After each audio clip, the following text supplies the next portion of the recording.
ഞാൻ പറഞ്ഞു കലാക്ഷേത്രത്തിൽ പോയ പിള്ളേരെ അവിടെ പോയി എന്തെല്ലാം പഠിക്കാം, ഈ സയൻസും കണക്കൊക്കെ പഠിച്ചിട്ട് എന്താ കാര്യം. വളരെ സങ്കടമായിട്ടൊരു സീന അഭിനയിക്കേണ്ടതാണെങ്കിൽ ഗ്ലിസറിൻ ഇല്ലാതെ ചെയ്യാൻ പറ്റും. നമ്മളെപ്പോഴും കണക്ട് ചെയ്യും.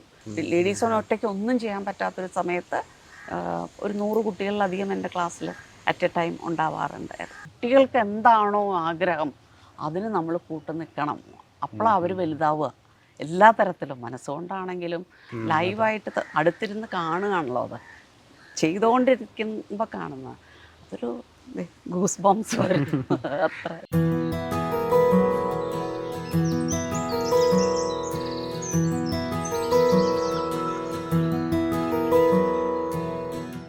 ഈ നീരജ രാജേന്ദ്രൻ എന്നുള്ള പേര് കേൾക്കുമ്പോൾ ആൾക്കാർക്ക് പെട്ടെന്ന് അത്ര ഫെമിലിയർ അല്ലെങ്കിലും ഈ മുഖം ഒരുപാട് സിനിമകളിലൂടെ കണ്ടിട്ടുണ്ടാവും. അപ്പം ഏറ്റവും പുതിയ ആവേശത്തിലെ ബിബിമോൻ്റെ അമ്മ, ഇപ്പം ഹാപ്പി അല്ലേ എന്നുള്ള ചോദ്യം ഒരുപാട് കേൾക്കുന്നുണ്ടോ? ഒരുപാട്. ശരിക്കും പറഞ്ഞാൽ ഇത്രയും സിനിമകളും പരസ്യങ്ങളും ഒക്കെ ചെയ്തെങ്കിലും ആദ്യമായിട്ടാണ് ഒരുപാട് കോളുകളും ഒരുപാട് മെസ്സേജുകളും ഓരോരുത്തരുടെ അനുഭവങ്ങളും കണക്ട് ചെയ്യുന്ന രീതിയിലുള്ള മെസ്സേജുകളും ഒക്കെ വരുന്നത്. ഞാനും ഹാപ്പിയാണ്. ഈ ഒരു കുടുംബത്തിലെ 4 പേരും ആക്ടേഴ്സ്. അപ്പം മകള് ദർശന രാജേന്ദ്രൻ മലയാളത്തിലെ ഏറ്റവും ടാലൻറ്റഡ് ആയിട്ടുള്ള ആക്ടേഴ്സിലൊരാൾ. അപ്പം മൂത്ത മോളാണെങ്കിലും ഭാവനയും തിയേറ്റർ ആക്ടറാണ്, ഹസ്ബൻഡും ആക്ടറാണ്, അങ്കിളും ആക്ടറാണ്. പല പ്രായത്തിലെ ആൾക്കാർക്ക് അഭിനയിച്ച് തുടങ്ങാം. ഈ പ്രായം, ഈ ഒരു ഏജിൽ ആക്ട് ചെയ്ത് തുടങ്ങിയത്, ആർട്ടിസ്റ്റായിട്ട് ആക്റ്റീവായത് നല്ലതാണെന്ന് തോന്നിയോ? സ്കൂൾ കോളേജ് സമയങ്ങളിൽ തൊട്ടേ ആക്ട് ചെയ്യുന്നുണ്ട്. അപ്പോൾ ഇതെന്നും ഒരു പാഷൻ തന്നെ ആയിരുന്നു. ആകെക്കൂടി എന്താണെന്ന് വെച്ച് കഴിഞ്ഞാൽ കല്യാണം കഴിഞ്ഞിട്ട് റിയാദിലേക്ക് പോയി ഞങ്ങൾ. അപ്പോൾ അവിടെ കലയുമായിട്ട് യാതൊരു ബന്ധവും ഇല്ലാത്തൊരു നാട്ടിലാണെങ്കിൽ പോലും കുട്ടികൾക്ക് ഡാൻസ് പഠിപ്പിച്ചിരുന്നു. ഞങ്ങളുള്ള കൊല്ലം അത്രയും ഉണ്ടായിരുന്നു അവിടെ. അതൊരു വേറൊരു കലയാണല്ലോ. അപ്പോൾ നമുക്ക് പറ്റുന്ന രീതിയിൽ എൻ്റെ കുട്ടികളെ ആണെങ്കിലും ശരി, നമ്മുടെ ക്ലാസ്സിലത്തെ കുട്ടികളെ ആണെങ്കിലും പെർഫോം ചെയ്യിച്ചിട്ടുണ്ട്. ഒട്ടും ഇതാവാത്ത കുട്ടികളാണെങ്കിലും അവരവരുടെ പാരൻസിന് നമ്മുടെ കുട്ടികൾ സ്റ്റേജിൽ ചെയ്യണത് എന്തുതന്നെ ആയിക്കോട്ടെ ചെയ്യുന്ന കാണുന്നത് അവർക്ക് ഭയങ്കര സന്തോഷമല്ലേ. ആ ഒരു ഹാപ്പിനെസ് അന്നും ഉണ്ടാക്കാൻ ശ്രമിച്ചിട്ടുണ്ട് ഞങ്ങളുള്ള റിയാദിലുണ്ട്. 2002 വരെ ഉണ്ടായിരുന്നു, അതുവരെയും. അപ്പോൾ വൈകിയത് ഒരു പക്ഷേ അതുകൊണ്ടായിരിക്കാം. പിന്നെ എല്ലാത്തിനും ഒരു സമയമുണ്ടല്ലോ, ആ സമയം വന്നത് ഇപ്പോഴായിരിക്കും. അതിൻ്റേതായ അഡ്വാൻറ്റേജസ് ഉണ്ടോ? ഒരു തരത്തിലുള്ള ഒരു ഫാമിലിയുടെ റെസ്പോൺസിബിലിറ്റീസ് ഒക്കെ നമ്മളൊന്ന് ഒതുക്കി നിൽക്കുന്ന ഒരു പീരീഡിൽ ഇതിലേക്ക് കോൺസെൻട്രേറ്റ് ചെയ്യാൻ പറ്റിയത് ഒരു അഡ്വാൻറ്റേജ് ആയി തോന്നുന്നു. അതെ, അത് ഒരു സംശയമില്ല. എല്ലാ തരത്തിലും ഞാനാണെങ്കിലും അതെ, മെൻ്റലി അതെ, ഒരു സ്ട്രെസ്സില്ല, ഒന്നും അറിയേണ്ട കാര്യമില്ല. ഭക്ഷണത്തിൻ്റെ കാര്യത്തിലാണെങ്കിൽ എല്ലാം അവൈലബിൾ, എവറിത്തിങ്. നമ്മൾ വിചാരിക്കണതിനെക്കാട്ടിലും ഫാസ്റ്റ് കാര്യങ്ങൾ. അപ്പം എന്താ വെച്ചാൽ എനിക്ക് വലിയ ടെൻഷനൊന്നും ഇല്ല ശരിക്കും പറഞ്ഞാൽ. എല്ലാവരും അപ്പന അവരവരുടെ കാര്യങ്ങൾക്ക് ചെയ്യാൻ പറ്റുന്നുണ്ട്. പിന്നെ കുട്ടികളുടെ കാര്യത്തിലും ബോധറേഷൻസ് ഇല്ല. അവരവരുടെ കാര്യം നോക്കുന്നു ഇൻഡിപെൻഡൻ്റ്. അവരല്ലെങ്കിലും ആദ്യം തൊട്ടേ വളരെ ഇൻഡിപെൻഡൻ്റ് ആണ്. അപ്പോൾ അതുകൊണ്ട് വളരെ ശരിക്കും പറഞ്ഞാൽ വളരെ ഫ്രീ ആണ്. ഇപ്പം കുറച്ച് മുമ്പ് ദർശന ഇൻസ്റ്റയിലിട്ട ഒരു പോസ്റ്റ്, 2018 ആദ്യത്തെ ഓഡിഷൻ അറ്റൻഡ് ചെയ്തതിന് ശേഷം, 2018 ആദ്യമായിട്ട് ഓഡിഷൻ അറ്റൻഡ് ചെയ്തത്. അതെ. അല്ല, 2018 അതൊരു കോമൺ ഒരു വേറൊരു ഓഡിഷനും ഉണ്ടായിരുന്നു. അതിനെല്ലാവരും കൂടെ പോകേണ്ടി വന്നതാണ്. അതുകൊണ്ടായിരിക്കാം അതിട്ടിരുന്നത്. ഞാൻ ചെയ്യാൻ തുടങ്ങിയത് 2016 ലാസ്റ്റാണ് ഓഡിഷൻ അറ്റൻഡ് ചെയ്യാൻ. അല്ല, സിനിമ ചെയ്യാൻ തുടങ്ങിയത്. ഓക്കെ, അതിൻ്റെ ഒരു മകളുടെ സന്തോഷം എന്നുള്ള രീതിയിലാണ് അതിട്ടത്. ഈ ഒരു ഷെയറിങ് എങ്ങനെയാണ്? ഈ മകൾ അമ്മയ്ക്കും, അമ്മ തിരിച്ച് മകൾക്കും, 2 മക്കളും അമ്മയ്ക്കും തരുന്ന ഒരു സപ്പോർട്ടും. 4 പേരും ശരിക്കും പറഞ്ഞാൽ എപ്പോഴും ഒരാൾ ചെയ്യണ്ടെങ്കിൽ മറ്റേ 3 പേരും ബാക്കിംഗ് ഉണ്ടാവും, സപ്പോർട്ട് ചെയ്യാൻ എല്ലാ തരത്തിലും. ക്രിട്ടിസൈസ് ചെയ്യാനായാലും ശരി, എല്ലാത്തിനും 4 പേരും ഈ ഒരു കാര്യത്തിൽ ഒറ്റക്കെട്ട. അതിലൊരു ലേണിംഗ് ഉണ്ടാവും അങ്ങോട്ടും ഇങ്ങോട്ടും ഉള്ള ലേണിംഗ്. പലപ്പോഴും എനിക്ക് കുട്ടികളുടെ നിന്നാവും കൂടുതൽ പഠിക്കാനുണ്ടാവുക, അല്ലാതെ ഞാനല്ല. അവർ ആക്ടിങ് വർക്ക്ഷോപ്സ് ചെയ്യാലും സ്വന്തമായിട്ടാണെങ്കിലും അല്ലാതെ ആണെങ്കിലും ഒക്കെ അവർ ചെയ്തിരിക്കുന്നതുകൊണ്ട് അവർക്ക് എന്നെക്കാട്ടിലും ഈ കാര്യത്തിൽ വിവരം ഉണ്ടാവും. അപ്പോൾ അവർ പറഞ്ഞു തരും. എനിക്ക് ഈവൻ ഡോണിൻ്റെ പടം ചെയ്യുന്ന സമയത്ത് ആ ഒരൊറ്റ സ്ട്രെച്ചിൽ പോകണം, ഒറ്റ ടേക്കാണല്ലോ അത്, സന്തോഷത്തിൻ്റെ ഒന്നാം രഹസ്യം. അപ്പോൾ എനിക്ക് ബൈ ഹാർട്ടെല്ലാം പഠിച്ചു കഴിഞ്ഞിട്ട് സ്റ്റാർട്ട് പറയുമ്പോൾ തെറ്റിപ്പോവോ എന്ന് നല്ല പേടി, എല്ലാത്തിനും ഉള്ളതാണ്. പക്ഷേ ഇതുവരെ പ്രശ്നം വന്നിട്ടില്ലെങ്കിൽ പോലും ഉള്ളിൽ ആ ഒരു പേടി, അല്ലാതെ എനിക്ക് സഭാകമ്പമോ അല്ലാതെ അങ്ങനത്തെ ഒന്നുമില്ല. പക്ഷേ ഈ ഒരു പേടി എനിക്ക് എപ്പോഴും ഉള്ളതാണ്. അപ്പോൾ ഇവളാണ് ആ ഒരു ഫുൾ പാസേജ് എങ്ങനെ ഡിവൈഡ് ചെയ്യണം, എങ്ങനെ ഓർമ്മിക്കണം എന്നൊക്കെ പറഞ്ഞു തന്നത് ദർശന തന്നെയാണ് കേട്ടോ. അതുകൊണ്ട് എനിക്ക് വലിയ കുഴപ്പമുണ്ടായിരുന്നില്ല. പിന്നെ ഡോൺ ഫുൾ ഫ്രീഡവും തന്നിട്ടുണ്ട്. ചേച്ചിക്ക് ഈ സാധനം പറഞ്ഞാൽ മതി, അതെങ്ങനെയായാലും കുഴപ്പമില്ല. അതുകൊണ്ട് അത് എളുപ്പമായിരുന്നു ശരിക്കും. ഭാവന കംപ്ലീറ്റ്ലി തിയേറ്ററിൽ മാത്രം ഫോക്കസ് ചെയ്യാണ്, ദർശന സിനിമയിലും തിയേറ്ററിലും ആക്റ്റീവാണ്. അവർ രണ്ടുപേരും പെർമനൻ്റ് ആയിട്ടുള്ള ഒരു ഇൻകം വേണ്ടെന്ന് വെച്ചിട്ട് ജോബിൽ നിന്ന് റിസൈൻ ചെയ്തിട്ട് ആർട്ടിലേക്ക്, ആക്ടിങ്ങിലേക്ക് കടന്നു.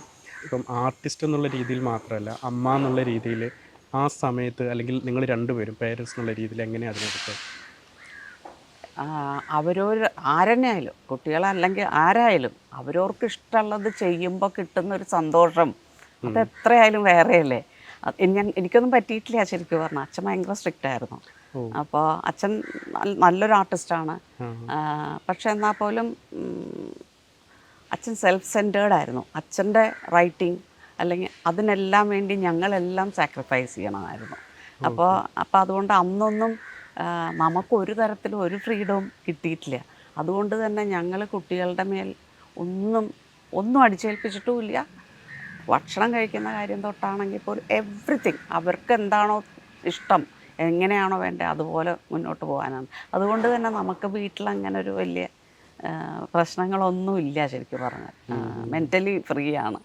അപ്പോൾ നമ്മളവരെ ഗൈഡ് ചെയ്യണു, അവർക്ക് നമ്മുടെ ഗൈഡൻസ് ആവശ്യമുണ്ടെങ്കിൽ. അല്ലാതെ ഞാൻ പറഞ്ഞില്ലേ, ഞങ്ങളുടെ വീട്ടിൽ ഞാൻ മാത്രമേ ഉള്ളൂ കുറച്ച് വിദ്യയായിട്ടുള്ളത്. അവരൊക്കെ കുറേയും കൂടി ലോകപരിചയമുള്ളവരാണ്. അപ്പോൾ ഇതിലേറ്റവും കൂടുതൽ കുറച്ച് ട്രാവൽ ചെയ്തിട്ടുള്ളതും മറ്റുള്ളവരെ ഇതായിട്ട് കണ്ടിട്ടുള്ളതും അല്ലെങ്കിൽ പരിചയം ഞാനായിരിക്കും. ഈ ആക്ടേഴ്സ് ആവാൻ ആഗ്രഹമുള്ള, അല്ലെങ്കിൽ ആക്ടിങ്ങിന് വേണ്ടി ആക്ടിങ് ആസ്പിരൻസ് ആയിട്ടുള്ള ഒരുപാട് കുട്ടികളുണ്ട്. എല്ലായിടത്തും പേരൻസിൻ്റെ ഭാഗത്തു നിന്നുള്ള സപ്പോർട്ട് എപ്പോഴും തുടക്കത്തിൽ അതൊരു വലിയ പ്രശ്നമായിരിക്കും. പ്രൂവ് ചെയ്തവർക്ക് പോലും അതിപ്പോഴും കിട്ടാതിരിക്കുന്ന സ്ഥലങ്ങളുണ്ട്. അപ്പം ഇത് എങ്ങനെയാണ്, നിങ്ങളൊരു ആർട്ടിസ്റ്റ് മെൻറ്റാലിറ്റി ഉള്ളത് കൊണ്ട് മാത്രമാണോ? അല്ല അതൊക്കെ പിന്നെയല്ലേ വന്നത്. നമ്മൾ ഇവൻ അവൾ പഠിച്ചോ, ഇതൊക്കെ തുടങ്ങുന്നതിന് മുമ്പ് തന്നെ ദർശനയ്ക്ക് തിയേറ്റർ ഒരു ഓഡീഷൻ വന്ന, അവൾ നല്ല ജോലി ചെയ്തുകൊണ്ടിരിക്കുന്ന സമയത്തായിരുന്നു. അപ്പോൾ ഈ രണ്ടും കൂടി മെയിൻറ്റെയിൻ ചെയ്ത് കൊണ്ടുപോകാൻ നല്ല പാടാണ്. ലേറ്റ് നൈറ്റ് വരെ തിയേറ്റർ പ്രാക്ടീസ്, അത് കഴിഞ്ഞ് രാവിലെ 8 മണിയാകുമ്പോഴേക്കും ഓഫീസിലെത്തണം. ഇതിങ്ങനെ രണ്ടും കൂടി ഒരുമിച്ച് ഇതാവാൻ ബുദ്ധിമുട്ടായ സമയത്ത് ഒരു സ്റ്റേജിൽ അവൾ തന്നെ തീരുമാനിച്ചു, ഇതെനിക്ക് പറ്റില്ല, I M quitting the job എന്ന് പറഞ്ഞു. നമ്മളോട് പറഞ്ഞു, നിനക്കതാണ് ശരിയെന്ന് തോന്നുന്നുണ്ടെങ്കിൽ ഗോ ഹെഡ്. നമ്മൾ അപ്പോഴത്തെ ഒരു ധൈര്യത്തിൽ പറയുന്നതാണ്. അപ്പോൾ പിന്നെയൊക്കെ ഭാഗ്യം പോലെയാണ്, നമ്മൾ എങ്ങനെ വരുന്നു എന്നുള്ളത് പിന്നത്തെ. അപ്പോൾ നമ്മൾ അവർക്കിഷ്ടമുള്ളത് ചെയ്തോട്ടെ, അങ്ങനെ തന്നെ എടുത്തത്. രണ്ടുപേരും അങ്ങനെ തന്നെയാണ്, ഭാവനയായാലും ദർശനയായാലും അങ്ങനെ തന്നെയായിരുന്നു. ഇപ്പം രണ്ടുപേരും അവരുടേതായ രീതിയിൽ ആ ഏരിയയിൽ സക്സസ്ഫുൾ ആകുമ്പോൾ നമ്മൾ ഹാപ്പിയാണ്, വെരി ഹാപ്പി. ആക്ടേഴ്സിന് ഏറ്റവും കൂടുതൽ വേണ്ടത് അനുഭവങ്ങളാണ് എന്ന് പറയാറുണ്ട്. ഇത്രയും നാളത്തെ അനുഭവങ്ങൾ ക്യാരക്ടേഴ്സിലേക്ക് കൊണ്ടുവരാൻ അതിന് പറ്റിയ ക്യാരക്ടേഴ്സ് കിട്ടുന്നുണ്ടോ? കുറേയൊക്കെ വിഷമിക്കുന്ന, നമ്മളിപ്പോൾ ഒരു സങ്കടമായൊരു സീൻ, അനുഭവങ്ങളുടെ കാര്യം പറയുന്നതുകൊണ്ട് പറഞ്ഞത്, വളരെ സങ്കടമായിട്ടൊരു സീൻ അഭിനയിക്കേണ്ടതാണെങ്കിൽ ഗ്ലിസറിൻ ഇല്ലാതെ ചെയ്യാൻ പറ്റും. നമ്മളെപ്പോഴും കണക്ട് ചെയ്യും നമ്മുടെ റിയൽ ലൈഫുമായിട്ട്. ഇത് ചെയ്യുമ്പോൾ നമുക്ക് ഓട്ടോമാറ്റിക്കലി വരും, അതിങ്ങനെ ഒഴുകുന്ന പോലെ സങ്കടം വന്നോളും. അതൊരു വലിയ അപ്പോൾ കൂടുതലും എനിക്ക് ഇതാണ് ആദ്യമായിട്ടൊരു ആവേശമാണ്. മറ്റുള്ളവരെ ചിരിപ്പിക്കാനും സ്വയം സന്തോഷിക്കാനും പറ്റിയൊരു വർക്ക് വന്നത് ഇതാണ്. എനിക്ക് കൂടുതലും ഹാപ്പി ഇത് ചെയ്യണം എന്ന് തന്നെയാണ്, കോമഡി ചെയ്യണം തന്നെയാണ് ചെയ്യാനാണ് ഇഷ്ടം. പക്ഷെ വരലതെല്ലാം കരയുന്നതാണ് വരുന്നത്. ഈ ആവേശത്തിലേക്കുള്ള ട്രാവൽ എങ്ങനെയായിരുന്നു? ആവേശം ഞാൻ ആദ്യം സിനിമ തുടങ്ങിയ കാലത്ത് ആദ്യത്തെ പരസ്യം വന്നത് ജിത്തുവിൻ്റെ നിന്നാണ്. ഫസ്റ്റ് 2017 ഫുഡ് മേയുടെ ഒരു പരസ്യം ജിത്തു ചെയ്തത്. അപ്പോൾ അത് കഴിഞ്ഞ പിന്നെ എനിക്ക് പിന്നെ രോമാഞ്ചം ഫസ്റ്റ് ഡേ ഫസ്റ്റ് ഷോയ്ക്ക് ജിത്തു എന്നെ വിളിച്ചിട്ടുണ്ടായിരുന്നു. അതിന് ചെന്ന സമയത്ത് പറഞ്ഞു ചേച്ചിക്കുള്ളത് വരുന്നുണ്ട് കേട്ടോ എന്ന് പറഞ്ഞു. നമ്മൾ ഇതുമായതുകൊണ്ട് ചെയ്യും എന്നറിയുന്നതുകൊണ്ട് വെയിറ്റ് ചെയ്തു. സമയമായപ്പോൾ വിളിച്ചു. ഈ ചെറുപ്പത്തിലെ ആർട്ടിസ്റ്റ് ആവണം അല്ലെങ്കിൽ ആക്ട് ചെയ്യണം എന്ന് ആഗ്രഹമുള്ള ഒരാളായിരുന്നു? അതെ, വളരെ ചെറുപ്പത്തിൽ. അപ്പം എത്ര വയസ്സ് തൊട്ടേ? എനിക്ക് തോന്നുന്നു എൻ്റെ ഓർമ്മയിലുള്ള ആദ്യത്തെ സിനിമ പൂമ്പാറ്റയാണ്, ശ്രീദേവിയുടെ. ഹാത്തി മേരാ സാത്തി. എനിക്ക് തോന്നുന്നു ഞാൻ 3-ലോ 4-ലോ ആ സമയത്ത്. അച്ഛൻ ഒരുവിധം എല്ലാ സിനിമയ്ക്കും കൊണ്ടുപോകും ഞങ്ങളെ, എല്ലാ സിനിമയ്ക്കും കൊണ്ടുപോകും. ബന്ധുക്കളുടെ വീടുകളിലൊന്നും കൊണ്ടുപോകില്ല. അപ്പോൾ ആകെ അച്ഛൻ്റെ ഏറ്റവും വലിയ പ്ലസ് സിനിമകൾ കാണിക്കുമായിരുന്നു. അപ്പോൾ ചിലപ്പം എൻ്റെ ഉള്ളിൽ സിനിമ എന്നുള്ളൊരു വിത്ത് ആദ്യമായിട്ട് പാകിയത് അച്ഛൻ തന്നെയായിരിക്കും. അപ്പോൾ അതിങ്ങനെ അതൊരു വലിയ കൗതുകമായിരുന്നു. വലിയ സ്ക്രീനിൽ നമുക്കതിനെപ്പറ്റി ഒന്നും അറിയില്ലെങ്കിലും ഏറ്റവും മുമ്പിലിരുന്നാൽ തൊടാൻ പറ്റും, അത്ര പോലും വിദ്യയായിരുന്നു ശരിക്കും പറഞ്ഞാൽ. അങ്ങനത്തെ ഒരു സ്റ്റേജിലാണ് ഞാൻ ആ സിനിമ കാണുന്നത്. അപ്പോൾ എത്രയോ വർഷങ്ങൾക്ക് മുമ്പ് കണ്ടതാണെങ്കിൽ ഇപ്പോഴും ആ സിനിമ ഓർമ്മയുണ്ട്. അപ്പോൾ എത്രത്തോളം ആ സിനിമ നമ്മുടെ മനസ്സിൽ കയറിയിട്ടുണ്ട് എന്നുള്ളത്, ആ ശ്രീദേവിയുടെ ആ മുഖം പോലും ചക്ക എടുത്തുകൊണ്ട് തലയിൽ വെച്ചുകൊണ്ട് പോണത് പോലും എനിക്കിപ്പോഴും നന്നായിട്ട് അറിയാം. അപ്പോൾ അന്ന് തൊട്ടേ സിനിമ. പക്ഷേ ചേട്ടൻ ഈ ഒരു ഫീൽഡിലേക്ക് ആയിരുന്നെങ്കിൽ പോലും ചേട്ടൻ എന്തൊക്കെയാണ് ചെയ്തിരുന്നതെന്ന് ഞങ്ങൾക്ക് ആർക്കും അറിഞ്ഞുകൂടായിരുന്നു ശരിക്കും പറഞ്ഞാൽ. അതിൻ്റെ വാല്യൂ എന്താണെന്ന് ഒന്നും അറിയില്ല. ഒന്നും നമുക്ക്, ഞാൻ പറഞ്ഞില്ലേ, ചേട്ടൻ പ്രകൃതിക്ക് വേണ്ടിയിട്ട് ജീവിച്ച ആളാണ്. അപ്പോൾ ഇപ്പോൾ ഉണ്ടാവുന്ന ഈ പ്രശ്നങ്ങളെല്ലാം എത്രയോ വർഷങ്ങൾക്ക് മുമ്പ് കക്ഷി വിളിച്ചോ പറഞ്ഞുകൊണ്ടേയിരുന്നിരുന്നു. ആരും അന്ന് ചെവിക്കൊണ്ടില്ല ശരിക്കും പറഞ്ഞാൽ. കേരളത്തിൽ എത്ര പുഴകളുണ്ടെന്നും എല്ലാം കണക്കെടുത്ത് പറഞ്ഞുകൊണ്ടിരുന്നു. ഇതിനെല്ലാം നശിപ്പിക്കരുത്, കാട് നശിപ്പിക്കരുത്, ഇതെല്ലാം ഒന്നും ആരും ഇതായില്ല. പക്ഷെ ഇപ്പം നമ്മൾ അനുഭവിക്കുന്നുണ്ട് ശരിക്കും പറഞ്ഞു. ഒരു കാലം ഉണ്ടായിരുന്നു ഫാൻ പോലും ഇടാതെ ഇരിക്കാൻ പറ്റുന്നൊരു, എനിക്ക് നല്ല ഓർമ്മയുണ്ട്. പക്ഷേ ഇപ്പം അങ്ങനെയാണോ? 5 മിനിറ്റ് ഇരിക്കാൻ പറ്റില്ല. അന്ന് ഇപ്പോൾ ഡോക്യുമെൻ്ററി ആണെങ്കിലും അത് സിനിമ തന്നെയാണ്, ഫിലിം തന്നെയാണ്. അതെ, നമ്മളെ കാണിച്ചു തരും. പക്ഷേ അതിൻ്റെ ഒരു വാല്യൂ എന്താണെന്നൊന്നും, അല്ലെങ്കിൽ എത്രത്തോളം ഡോക്യുമെൻ്ററിക്ക് എത്രത്തോളം മറ്റ് സിനിമകളെ പോലെ വാല്യൂ അതൊന്നും നമുക്ക് അറിഞ്ഞുകൂടാതെ. അപ്പോൾ അതിലേക്ക് ഒരു ക്യൂരിയോസിറ്റി തോന്നിയില്ല ആ സമയത്ത്? ഡോക്യുമെൻ്ററിക്ക് വലിയ ഇത് തോന്നിയില്ല അന്ന്. പിന്നീട് സിനിമ ആക്ടിങ് എന്നുള്ള രീതിയിൽ ഇത്രയും നാളൊരു ഗ്യാപ്പ് ഉണ്ടായിരുന്നല്ലോ, അല്ലെങ്കിൽ സിനിമയിൽ അഭിനയിച്ച് തുടങ്ങുന്നത് വരെയുള്ള ആ ഒരു ടൈം ഉള്ളിലിങ്ങനെ കിടക്കുന്നുണ്ടായിരുന്നു, എനിക്ക് അഭിനയിക്കണം, പറ്റുന്നില്ല? എല്ലാ സിനിമയും കാണുന്നതല്ലാതെ റിയാദിൽ ജീവിച്ചുകൊണ്ട് എന്ത് ചെയ്യാനാണ് നമ്മളൊന്ന്? അത് നമുക്കൊരു അപ്രോച്ചബിൾ ആണെന്ന് അറിയില്ലല്ലോ.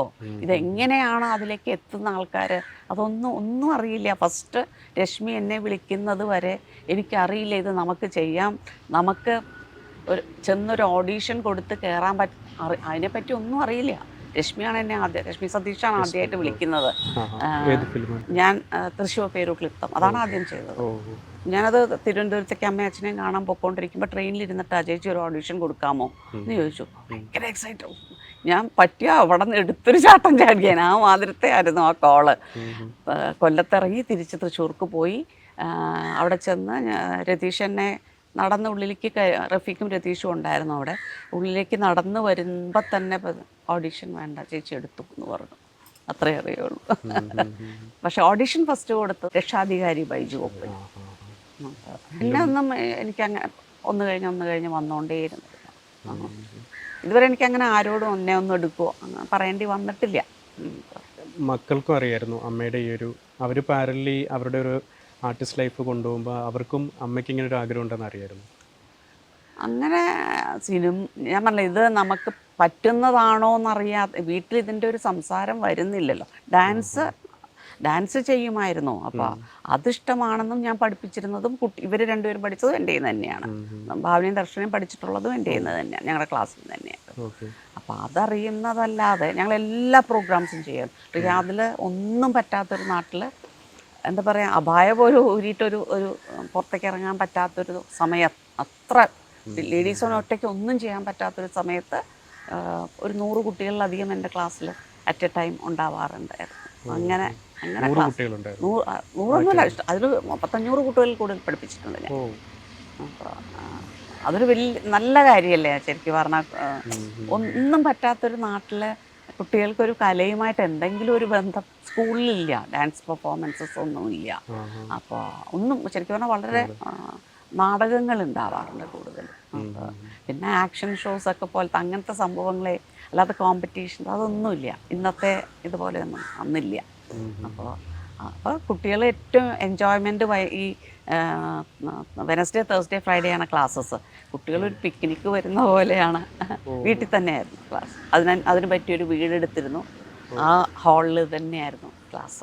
ആദ്യമൊക്കെ ഞാൻ പ്രോഗ്രാം അവിടെ തന്നെ സ്റ്റേജ് കെട്ടി അവിടെ ചെയ്യുമായിരുന്നു. പിന്നെ കൗൺസിലിൻ്റെ കെയർ ഓഫിൽ നമുക്ക് പുറത്ത് ഹാളുകൾ, അവരുടെ കെയർ ഓഫിൽ നമ്മൾ പ്രോഗ്രാം ചെയ്തു. ഒരുപാട് മുത്തവ പ്രശ്നങ്ങളൊക്കെ ഉണ്ടായിട്ടുണ്ട് കേട്ടോ, ഒരുപാട്. അതുകൊണ്ട് നമ്മൾ ഈ സിനിമ കണ്ടപ്പോൾ നമുക്ക് ഏകദേശം ഒരു ഐഡിയ ഉണ്ടായിരുന്നു എന്തൊക്കെ ഉണ്ടാവാമായിരുന്നു എന്നുള്ളത്. അപ്പോൾ ആ ഒരു ടൈമിൽ ഇത് ചെയ്യണം, ഇത്രയും റിസ്ക് എടുത്തും കുട്ടികൾക്ക് ഡാൻസ് പഠിപ്പിക്കണം എന്നൊരു തോന്നലുണ്ടായത് ഉള്ളിൽ നമ്മുടെ ഒരു ആയിരിക്കാം. ഞാനും വേറൊരു ശോഭ എന്ന് പറഞ്ഞിട്ടൊരു ടീച്ചറും കൂടി സഹാറയുടെ ഒരു ഹോട്ടലിൻ്റെ ഒരു കെയർ ഓഫിൽ അവരൊരു പ്രോഗ്രാം ചെയ്തു. അന്ന് ഞങ്ങൾ രണ്ടുപേരും കൂടി ആദ്യമായിട്ടൊരു ഡാൻസ് ചെയ്തു പബ്ലിക് ഇതിന് വേണ്ടിയിട്ട്. അപ്പോൾ അത് കണ്ടു കഴിഞ്ഞപ്പോഴാണ് അമ്മമാർ അച്ഛന്മാരും ഒക്കെ വിളിച്ചു തുടങ്ങിയത്, പഠിപ്പിക്കുമോ. അതുവരെ അവിടെ ഡാൻസ് ടീച്ചേഴ്സ് ഒന്നും ഇല്ല. ആർട്ടിസ്റ്റ് എന്നുള്ള രീതിയിലും അമ്മ എന്നുള്ള രീതിയിലും ഏറ്റവും പ്രൗഡായിട്ട് തോന്നിയ ഒരു മൊമെൻ്റ് ആയിരുന്നു. സ്വന്തം പെർഫോമൻസിലാണോ അതോ മക്കളുടെ? ഞാൻ ആരുമല്ല, ഞാനൊന്നുമല്ല ശരിക്കും പറഞ്ഞാൽ. അവരുടെ രണ്ടുപേരുടെയും എനിക്ക് അതിലൊരു വേർതിരിച്ച് പറയാനറിയില്ല. ഞാൻ ആദ്യം കാണുന്നത് ഭാവനയുടെയാണല്ലോ. അപ്പോൾ ഇങ്ങനെ സന്തോഷം കൊണ്ട് കരച്ചിൽ വന്നിട്ടുണ്ട്, അത്ര നന്നായിട്ട്. എന്തായിരുന്നു മൊമെന്റ്? അല്ല, ഭാവന ഓൺ സ്റ്റേജ് കാണുമ്പോൾ എല്ലാവരും ഇങ്ങനെ ഇപ്പോൾ ഒരു വജൈന മോണലോഗ്സ് എന്ന് പറഞ്ഞിട്ടൊരു ഇത് ചെയ്തിരുന്ന സമയത്ത് ഈ ചിരിക്കാൻ വളരെ മടിയുള്ള ഓഡിയൻസിൽ ഉള്ളവർക്ക് പോലും നിവർത്തിയില്ലാണ്ട് അട്ടഹസിച്ച് ചിരിക്കുന്ന അവസ്ഥകൾ നമ്മൾ നേരിട്ട് കാണുമ്പോൾ, അപ്പോൾ നമ്മളിപ്പോൾ ഈ സിനിമയിലെല്ലാവരും കൂടി എണീറ്റ് നിന്ന് കൈയടിക്കുന്ന പോലെ തന്നെയാണല്ലോ നാടകത്തിൽ നമ്മൾ ലൈവായിട്ട് അടുത്തിരുന്ന് കാണുകയാണല്ലോ. അത് ചെയ്തുകൊണ്ടിരിക്കുമ്പോൾ കാണുന്നത് അതൊരു ഗൂസ് ബംസ് വരും. അത്ര ഭാവന തിയേറ്ററിൽ മാത്രം കോൺസെൻട്രേറ്റ്. അതെ, അവൾക്കതാണ് ഒരു സിനിമയിൽ എന്നൊക്കെ പറഞ്ഞു കഴിഞ്ഞാൽ നമ്മൾ ഒരിക്കൽ ചെയ്തു കഴിഞ്ഞു, പിന്നെ അതൊന്ന് കറക്റ്റ് ചെയ്യണമെങ്കിലോ എപ്പോഴും എല്ലാവർക്കും ഉണ്ടാവും ഇതിലും നന്നായിട്ട് ചെയ്യായിരുന്നു എന്ന് തോന്നുന്ന ഒരുവിധം എനിക്ക് നല്ല ആക്ടേഴ്സിനൊക്കെ തോന്നും. അതോ ഇതല്ലായിരുന്നു, ഇങ്ങനെയല്ലേ. നാടകത്തിൽ അങ്ങനെയല്ല, നമ്മളതിന് ഓരോ ദിവസവും നമുക്ക് മാറ്റി കൂടുതൽ നന്നാക്കാൻ പറ്റുന്നൊരു, അതുകൊണ്ടായിരിക്കാം ഭാവനയ്ക്ക് സ്റ്റേജ് തന്നെയാണ് ഇഷ്ടം. ഭാവനയുടെ ഇൻഫ്ലുവൻസിൽ അപ്പോൾ തിയേറ്ററിലേക്ക് എക്സ്പെരിമെൻ്റ് ചെയ്യണമെന്ന് തോന്നിയിട്ടില്ലേ? എനിക്കോ? ഞാൻ കോളേജിൽ ചെയ്തിരുന്നു, 3 കൊല്ലം ചെയ്തു. പക്ഷേ അത് കഴിഞ്ഞ് ഇവിടെ വന്നു കഴിഞ്ഞിട്ട് ഞാൻ 2002 വന്ന സമയത്ത് ഒരു ഗ്രൂപ്പ് ഇതുപോലെ ചോദിച്ചിരുന്നു നാടകം. അന്നൊന്നും ഒരു ധൈര്യം വന്നില്ല ഇറങ്ങി പുറപ്പെടാനുള്ളൊരു. അന്നൊന്നും ഇത്രയും ഞാൻ ഫ്രീ ആയിട്ടുമില്ല കേട്ടോ. ഇപ്പം ശരിക്കും പറഞ്ഞാൽ ടോട്ടലി ഇപ്പോഴായിരുന്നു ചോദിച്ചെങ്കിൽ ഒരു പക്ഷേ ചെയ്തേനെ. അന്ന് അത്രയും ആയിട്ടില്ല ഞാൻ. ഈ പുതിയ ക്യാരക്ടേഴ്സിന് വേണ്ടിയുള്ള പ്രിപ്പറേഷൻ എങ്ങനെയാണ് നടക്കുന്നത്? ഇപ്പം പ്യൂപ്പ വർക്ക്ഷോപ്പ് ചെയ്തു എന്ന് പറഞ്ഞു, അതുപോലെ ഇനി അങ്ങോട്ട് നിറയെ ക്യാരക്ടേഴ്സ് ചെയ്യണം, ആക്ട് ചെയ്യണം എന്നുള്ളതാണല്ലോ ആഗ്രഹം. അതിനുവേണ്ടി ഈ ഒരു പീരീഡിൽ നമ്മൾ എടുക്കുന്ന പ്രിപ്പറേഷൻ എന്തൊക്കെയായിരിക്കും? ഞാൻ ശരിക്കും പറഞ്ഞാൽ ഇപ്പോൾ ഞാൻ സ്ക്രിപ്റ്റ് കിട്ടാറുണ്ട് എനിക്ക്. ആ സ്ക്രിപ്റ്റ് കിട്ടിക്കഴിയുമ്പോൾ നമ്മൾ ഒറിജിനൽ ഞാനും ആ കഥാപാത്രവുമായിട്ട് എത്രത്തോളം സാമ്യതയുണ്ട് എന്നുള്ളതനുസരിച്ചാണ് കൂടുതൽ എന്തെങ്കിലും ഇവരോടൊക്കെ ചോദിക്കും ഞാൻ, കുട്ടികളോടൊക്കെ തന്നെ ഡിസ്കഷൻസ് ഉണ്ടാവാറുണ്ട്. ബാക്കിയെല്ലാം ചെന്നിട്ടല്ലേ നമ്മൾ എന്തൊക്കെ എങ്ങനെയൊക്കെ പ്രിപ്പയർ ചെയ്ത് പോയാലും അവിടെ ചെന്ന് ആക്ഷൻ എന്ന് പറഞ്ഞു കഴിയുമ്പോൾ ചിലപ്പോൾ മൊത്തം ബ്ലാങ്ക് ആയിരിക്കും. അപ്പോൾ പിന്നെ അവിടെ നിന്ന് പിന്നെ ആ സെറ്റിൽ ചെന്ന് കഴിയുമ്പോൾ കിട്ടുന്നൊരു വൈബുണ്ട്.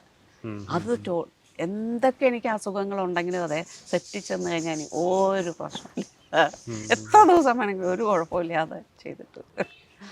അതൊരു അറിയില്ല, അത് ചിലപ്പോൾ ഞാൻ ഇഷ്ടമുള്ള കാര്യങ്ങൾ നമ്മൾ ചെയ്യുമ്പോൾ കിട്ടുന്നൊരു, അതെ, ചെയ്യുന്ന ഒരു സംഭവമല്ലേ. ഈ ആവേശത്തിലെ ക്യാരക്ടറിനെ മോൾഡ് ചെയ്യുന്നതിലും അങ്ങനെയുള്ള ഇല്ല, അതിൽ ഒന്നും ഇതായിട്ടില്ല. ഞാനും ഭാവനയും കൂടി ബാംഗ്ലൂർ അവിടെ ചെന്നിട്ടാണ് നമ്മളിത് കേൾക്കുന്നത് ആദ്യമായിട്ട്. അവളെയാണ് ഇത് ശരിക്കും ആദ്യം കേട്ടത്. ഞങ്ങൾ രണ്ടുപേരും കൂടെ ഒരുമിച്ചാണ് ചെന്നപ്പോൾ ജിത്തു കഥ പറഞ്ഞത്, അപ്പോഴേ കേട്ടിട്ടുള്ളൂ. അപ്പോൾ അവൾ പറഞ്ഞു നല്ല രസമുള്ള ക്യാരക്ടറാമാന്ന് പറഞ്ഞു. ഈ ക്യാരക്ടേഴ്സിൽ കൂടുതലും പത്മിനിയിലെ ക്യാരക്ടർ തോന്നുന്നു കുറച്ചുകൂടി എല്ലാവരും ഇതായിരുന്നു. 2 ദിവസത്തെ ഓക്കെ ഉണ്ടായിരുന്നുള്ളൂ, പക്ഷെ അത് നന്നായി സെന്ന ഡിവൈഡ് ചെയ്തിട്ടത് കൊണ്ട് കുറച്ചും കൂടി എല്ലാവർക്കും ഉണ്ട് എന്ന് തോന്നി അത്. പിന്നെ വൈറസിലാണ് ഇപ്പോൾ ഇതിലെ പോലെ കൂടുതൽ എല്ലാവരും പറഞ്ഞത് വൈറസും കെട്ടിയോളാണ് എൻ്റെ മാല. അതിലാണ് ചെറിയൊരു തമാശ ഉള്ളത്. ഏജ് കൂടുന്തോറും ഒരു ആവേശം കൂടി വരുന്നു എന്ന് പറയുന്ന പോലെയാണ്. ഞാൻ അന്ന് ആവേശത്തിൻ്റെ ഷോ കഴിഞ്ഞിട്ട് തിയേറ്ററിൽ കണ്ടപ്പോൾ അത്രയും എനർജി ആയിരുന്നു. സ്പോർട്സിലും ആക്റ്റീവാണ്. അല്ല, പൊതുവേ എനർജി കൂടുതലാണ്. സ്പോർട്സിലും ആക്റ്റീവാണ്. ഞാൻ ഇപ്പോഴും യോഗയും ചെയ്യുന്നുണ്ട്, ജിമ്മിലും പോകുന്നുണ്ട്. ഞാൻ വിത്തൗട്ട് ഫെയിൽ ഞാൻ എറണാകുളത്തുണ്ട് മസ്റ്റായിട്ട് പോയിരിക്കും. അതൊരു സിസ്റ്റമാറ്റിക് ആയിട്ട് ഫോളോ ചെയ്യുന്ന കാര്യം. ജ്യോതിഷമുണ്ട്. എന്നിട്ട് ഈ ജ്യോതിഷത്തിലേക്ക് ഫോക്കസ് ചെയ്യാനുള്ള കാര്യം ജീവിതാനുഭവങ്ങളാണ്. ശരിക്കും പറഞ്ഞാൽ ഒരുപാട് ഒരുപാട് അനുഭവങ്ങൾ എല്ലാ തരത്തിലും ഉണ്ടായിട്ടുണ്ട്. അപ്പോൾ എന്താ വെച്ച് കഴിഞ്ഞാൽ അതെല്ലാം എങ്ങനെ ഇതും അതെ ഈ സിനിമ പോലെ തന്നെയായിരുന്നു. വളരെ എൻ്റെ കല്യാണം നടക്കുന്ന സമയം തൊട്ടേ ഞാൻ വിചാരിക്കാറുണ്ട് എങ്ങനെ ആൾക്കാർ ഇത് പറയണേ എന്നുള്ളത് അറിയാനുള്ള ക്യൂരിയോസിറ്റി കൂടുതലായിരുന്നു. അങ്ങനെയാണ് ശരിക്കും പറഞ്ഞാൽ. പിന്നെ റിയാദിലുണ്ടായിരുന്ന സംഭവങ്ങളും എല്ലാം കൂടി കണക്ട് ചെയ്ത് എനിക്ക് തന്നെ ഇത് അറിയാൻ പറ്റണം എന്നുള്ളൊരു അങ്ങനെ പഠിച്ചു. ഒരുപാട് പേരുടെ അടുത്ത് പഠിച്ചുണ്ടോ. ഞാൻ ഇവിടെ എറണാകുളത്ത് എനിക്ക് ഒരുപാട് പേരുടെ അടുത്ത് പഠിച്ചു. ഇപ്പം ഈ സിനിമ തുടങ്ങുന്നത് വരെ എല്ലാ സെമിനാറുകളും എവിടെയൊക്കെ എന്തൊക്കെ ടോക്കുകൾ ഇതിനെപ്പറ്റിയാണ് ഞാൻ പോകുമായിരുന്നു. നിറച്ച് ബുക്സ് ഇതിനെ റിലേറ്റ് ചെയ്തിട്ടുള്ളത് വായിക്കുമായിരുന്നു. കുറേ വർക്ക് ചെയ്യുമായിരുന്നു അതിന് വേണ്ടിയിട്ട്. പക്ഷെ ഇപ്പോൾ കുറഞ്ഞു. വീട്ടിൽ പ്രാക്ടീസും ഇല്ല. ശരിക്കും പറഞ്ഞാൽ റൂം സെറ്റ് അങ്ങനെ തന്നെ ഇരിക്കുന്നുണ്ട്. പക്ഷെ കൊറോണ തുടങ്ങിയ പിന്നെ വീട്ടിലേക്ക് ആരും എൻ്റർടൈൻ ചെയ്യാറില്ല. ഞാൻ ഓൺലൈൻ ആരെങ്കിലുമൊക്കെ ചോദിക്കുമ്പോൾ പറയും. അതിലൊരു ട്രസ്റ്റ് ഉണ്ട്. അല്ല, ഞാൻ ഇത്രയും പേരെടുത്ത് പഠിച്ചെങ്കിലും എനിക്ക് എൻ്റേതായ ഒരു വഴിയിലാണ്. ഞാൻ ടോട്ടലി വേറെ കേട്ടോ. അൾട്രാ മോഡേൺ തിങ്കിങ്ങും മോഡേൺ. ഇപ്പം ഞാൻ പറഞ്ഞില്ല, ഇപ്പം നമ്മളൊരു കാലത്ത് അതൊരു സയൻസാണ്, സംശയമില്ല. പക്ഷേ ഇപ്പോൾ വിനു എന്നോടൊരു കാര്യം ചോദിക്കാം, അതിന് ഉത്തരം ഞാൻ ഇപ്പോഴത്തെ രാശി വെച്ചിട്ട് ഞാൻ ഒരു ഉത്തരം അങ്ങോട്ട് പറയുക ചെയ്യണം. അപ്പം അത് ശരിയാണോ തെറ്റോ എന്നെനിക്കറിയില്ല. പക്ഷേ കുറേ പേര് സാറ്റിസ്ഫൈഡ് ആയിട്ട് എന്നെ വിളിക്കാറുണ്ട്. അതിൽ ഞാൻ അത്രയും മതി. എനിക്ക് വലിയ രീതിയിൽ ഉള്ള അത് വേണ്ട. ഇന്നത്തെ കാലത്തിന് ഉപയോഗിക്കുന്ന രീതിയിലുള്ള മെൻ്റലിയും ഒക്കെ നമ്മൾ ആക്റ്റീവായിട്ടിരിക്കാൻ ഭയങ്കരമായിട്ട് ഹെൽപ്പ് ചെയ്യും. ഒരുപാട് ഹെൽപ്പ് ചെയ്യും ശരിക്കും പറഞ്ഞാൽ. പിന്നെ ഞാൻ ഇതിലിപ്പോൾ സിനിമയിലത്തെ ഡയലോഗുകൾ കൂടുതൽ വലിയ ഡയലോഗുകൾ ഓർമ്മിക്കാൻ പാകത്തിന് ഞാൻ ബുക്കുകൾ കുറേ വായിച്ചു തുടങ്ങി. അതാണ് എൻ്റെ ഒരു ഹോംവർക്ക് എന്ന് പറയുന്നത്. ഇതിലത്തെ ഡയലോഗ് മാത്രമല്ലല്ലോ, കൂടുതൽ ഓർമ്മിക്കാൻ ശ്രമിക്കാൻ പറ്റുന്നത് ബുക്കുകൾ വായിച്ചു തുടങ്ങി. ഒരുപാട് ബുക്ക്, എൻ്റെ ടേബിൾ മുഴുവൻ ബുക്കുകൾ.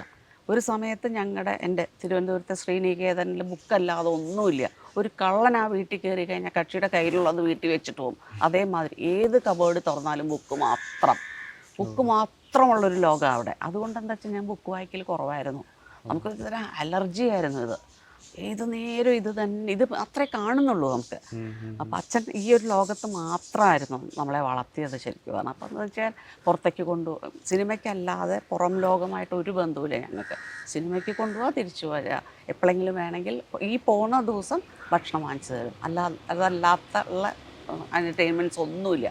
ബന്ധുക്കളുടെ വീടുകളിലൊന്നും കൊണ്ടുപോകില്ല. അപ്പം എന്താ വെച്ച് കഴിഞ്ഞാൽ പിന്നെ എന്നെ ഹിന്ദി MA തന്നെ എടുക്കണം, ഹിന്ദി പ്രൊഫസർ തന്നെ ആവണം എന്നുള്ള ഭയങ്കര ഇങ്ങനെ അതുകൊണ്ട് തന്നെ എനിക്ക് ഭയങ്കര എങ്ങനെയെങ്കിലും ഇവിടെ നിന്ന് രക്ഷപ്പെട്ടാൽ മതി എന്നുള്ളൊരു ഇതല്ലായിരുന്നു ഞാൻ ശരിക്കും.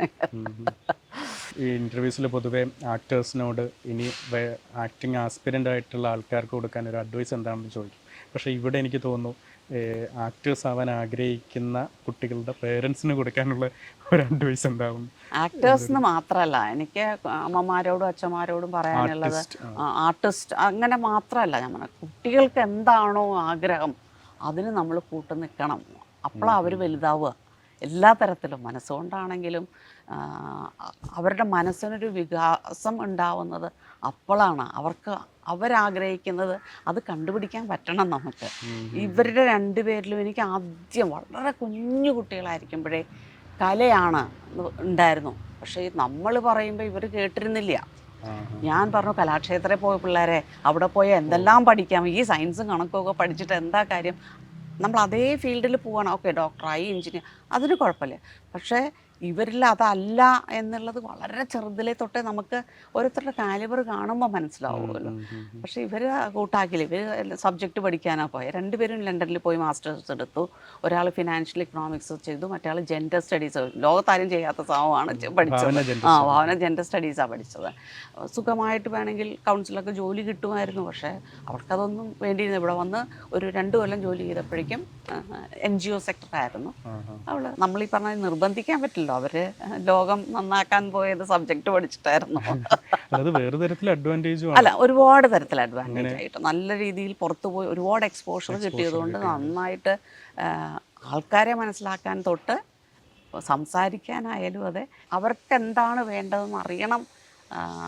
അതിന് നമ്മളൊരു വഴി കാണിച്ചു കൊടുക്കണം എന്ന് തന്നെയാണ് എനിക്ക്. ഞാനിപ്പോൾ ജ്യോതിഷത്തിലാണെങ്കിൽ ഒരുപാട് പേര് കല്യാണക്കാര്യങ്ങളിലായാലും പഠിപ്പിക്കുന്ന കാര്യത്തിലായാലും എല്ലാത്തിലും വരാറുണ്ട്. ഇപ്പം പ്രേമമായിട്ട് വന്നാൽ പോലും വീട്ടുകാർ അവരെ കൊണ്ട് എങ്ങനെയെങ്കിലും ഇത് നിർത്തിക്കണം എന്ന് പറയാൻ ഞാൻ പറഞ്ഞു. ഒരു 2 ലൈഫുകൾ എന്തിനു കളയണം? 2 ലൈഫ് അവരുടെ 2 പേരുടെയും മാത്രമല്ല, പിന്നൊരു വലിയ 2 കുടുംബങ്ങളുടെയും കൂടിയാണ്.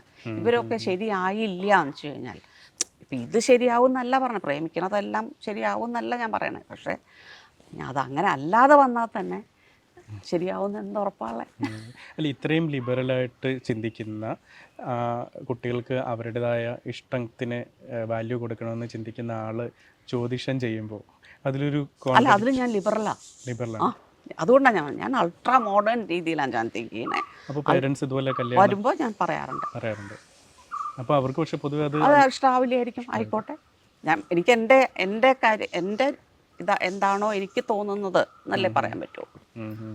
ലീഫി സ്റ്റോറീസ് ആണല്ലോ, നമ്മുടെ ലീഫ് പോലെ മോട്ടിവേഷൻ തരുന്ന തിങ് എന്താണ്? പൊതുവെ എന്തും ആവാം, ആൾക്കാരാവാം, വ്യക്തിയാവാം, സ്പേസ് ആവാം, അല്ലെങ്കിൽ എന്തെങ്കിലും ഒരു തിങ്. അല്ല, ഞാൻ മോട്ടിവേഷണലായിട്ട് എന്ന് പറഞ്ഞാൽ ഞാൻ ഗോപാൽദാസിൻ്റെ ടോക്കുകൾ സ്ഥിരമായിട്ട് കേൾക്കുന്നതാണ്. ഏറ്റവും ഫാസ്റ്റ് വായിച്ചു തീരുന്ന ബുക്ക് ഗോപാൽദാസിൻ്റെയാണ്. അപ്പോൾ കക്ഷിയുടെ ടോക്കുകൾ ഭയങ്കര എന്താ പറയുക, ഹ്യൂമറസ്. കേട്ടിട്ടില്ല? ഭയങ്കര രസമാണ്, ഹ്യൂമറസാണ്. ഈവൻ കുട്ടികൾക്ക് പറയുന്നതായാലും വലിയവർക്കുള്ളതായാലും അങ്ങനത്തെ ടോക്കുകൾ കേൾക്കലാണ് എൻ്റെ ഏറ്റവും വലിയ ഹാപ്പിനെസ്. ആവേശത്തിൽ ഹാപ്പി അല്ലേ എന്ന് ചോദിച്ച ആള് ഭയങ്കര ഹാപ്പിയാണ്. അതെ, ഞാൻ സെൽഫായിട്ട് അങ്ങനെയാണ്. അതുകൊണ്ട് thank you so much. Thank you so much. ബോണ്ടിയ. Thank you. ഭയങ്കര ടെൻഷനായിരുന്നു എനിക്ക്. നമ്മളെ സാധാരണ എല്ലാം കേൾക്കാറുള്ളത് കൊണ്ട് ദൈവം എനിക്കും എന്തെങ്കിലും പറയാൻ കിട്ടുമോ.